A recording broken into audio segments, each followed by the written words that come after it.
Welcome to Bogakhali দক্ষিণা কালী পুজো। আপনাদের জানাই সাদর আমন্ত্রণ। পয়লা চৈত্র মাসের 15 তারিখ সব গ্রামবাসীকে নাচাতে আসছে বগাখালী থেকে জয় বাবা বিশ্বকর্মা সাউন্ড অপারেটর প্রকাশ ভাই।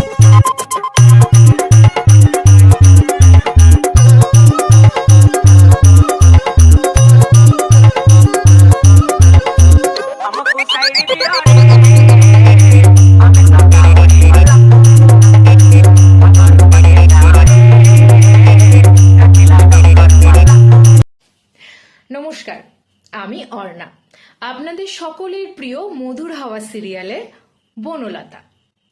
আমি আসছি আপনাদের কাছে 15 মার্চ বগাখালী পশ্চিমপাড়ার রক্ষাকালী পুজোয় আপনাদের সকলের সঙ্গে দেখা করতে, গল্প করতে আর অনেক অনেক অনেক আড্ডা দিতে। আমাকে এত সুন্দর করে আমন্ত্রণ জানানোর জন্য পায়েল দিকে জানাই অসংখ্য ধন্যবাদ। তাহলে আপনারা আসছেন তো? আমি কিন্তু যাচ্ছি। নমস্কার।